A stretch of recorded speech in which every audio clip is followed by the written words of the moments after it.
Hai guys, welcome back to my YouTube channel. Perkenalkan, nama saya Jennifer Luana Pesi, kelas A semester 2. Jadi di video kali ini saya diberikan tugas oleh Pak Ode Abdurrahman mengenai teori perkembangan menurut para ahli. A. Teori perkembangan Arnold Gesell. Menurut Gesell, perkembangan merupakan suatu proses kematangan atau fisiologi. Selagi kematangan fisiologi tidak dicapai, apa saja yang dilakukan seperti berjalan tidak akan bisa tercapai. Menurut teori kematangan yang dibuat oleh Arnold Gesell, beliau telah membagi kepada 5 tahap dalam proses perkembangan kanak-kanak. B. Teori perkembangan Robert Havik-Hartz. Robert Havik-Hartz menyatakan bahwa perkembangan seseorang faktor lingkungan. Ini merupakan satu elemen penting yang berperan dalam pertumbuhan dan perkembangan pada anak-anak. Beliau memfokuskan kepada keadaan sekeliling atau lingkungan di mana tempat seseorang anak-anak itu membesar yang akan memberi dan meninggalkan sama ada positif atau negatif, bergantung kepada ibu bapak yang memberikan ciri mereka. Havik-Hartz menyatakan bahwa tugas-tugas dalam perkembangan anak-anak hanya perlu dipelajari sekali saja, seperti berjalan, berlari, perbedaan nama benda, dan sebagainya.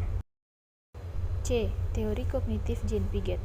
Pakar psikologi Swiss terkenal yaitu Jean Piaget pada tahun 1896 hingga 1980 mengatakan bahwa anak dapat membangun secara aktif dunia kognitif mereka sendiri. Piaget yakin bahwa anak-anak menyesuaikan pemikiran mereka untuk menguasai gagasan-gagasan baru karena informasi tambahan akan menambah pemahaman mereka terhadap dunia.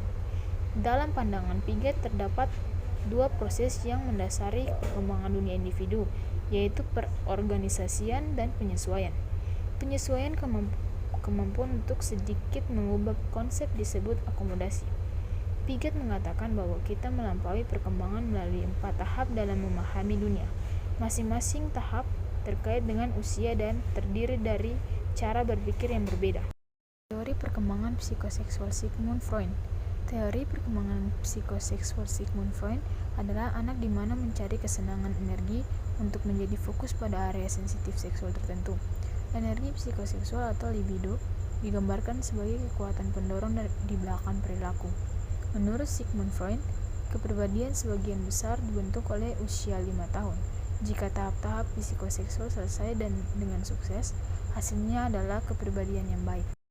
Teori perkembangan psikososial menurut Erik Erikson. Teori Erik Erikson tentang perkembangan manusia dikenal dengan teori perkembangan psikososial. Teori perkembangan psikososial ini adalah salah satu teori kepribadian terbaik dalam psikologi. Seperti Sigmund Freud, Erikson percaya bahwa kepribadian berkembang dalam beberapa tingkatan. Salah satu elemen penting dari teori tingkatan psikososial Erikson adalah perkembangan persamaan ego.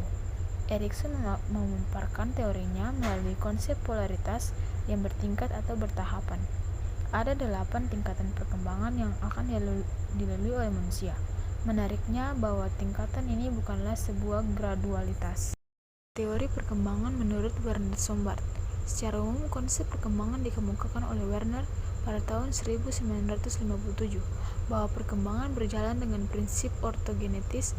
Perkembangan berlangsung dari keadaan global dan kurang berdiferensiasi sampai ke keadaan di mana diferensiasi, artikulasi, dan integrasi meningkatkan secara bertahap.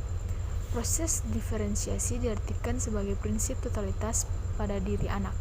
Dari penghayatan totalitas itu, lambat laun bagian-bagiannya akan menjadi semakin nyata dan tambah jelas dalam rangka keseluruhan.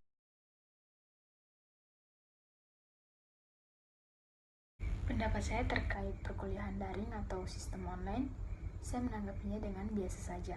Namun, kita tidak tahu dengan mahasiswa yang lainnya. Penghambat yang pertama mungkin keterbatasan kuota internet atau sulitnya jaringan internet pada daerah yang mereka tinggal. Yang kedua, banyak aplikasi yang harus didownload untuk melakukan perkuliahan tersebut.